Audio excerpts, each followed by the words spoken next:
Miami sous la flotte. Oh là oui, ah oui d'accord, c'est... Ah oui. Ah bah heureusement que la course c'est pas ce week-end, hein. Clairement, hein. Putain, bah il serait annulé le Grand Prix, hein, si c'était ça.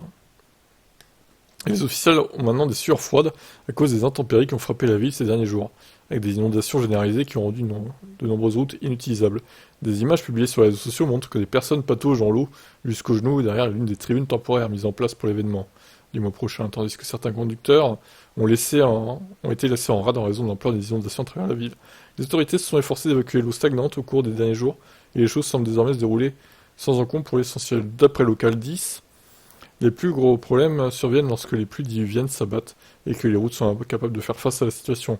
Les automobilistes sont également encouragés à éviter complètement les zones inondées, plutôt que d'essayer de rouler dans l'eau et risquer des retards supplémentaires. Il reste à voir si le, il reste à voir si le problème sera résolu d'ici le retour de la F1 Miami le mois prochain. Bah, s'il ne repleut pas à fond, oui, ça sera résolu. Par contre, s'il y a de nouveau des trompes d'eau, là, compliqué. Bien que de nombreuses questions pourraient être encore soulevées quant à la qualité du circuit, même si toute l'eau stagnante est nettoyée à temps pour l'événement, un certain nombre de pilotes se sont inquiétés des niveaux d'adhérence l'année dernière. Alonso a insisté sur le fait que la surface de la piste n'était pas à la hauteur, tandis que la chicane serre des virages 14 et 15 a largement été critiquée.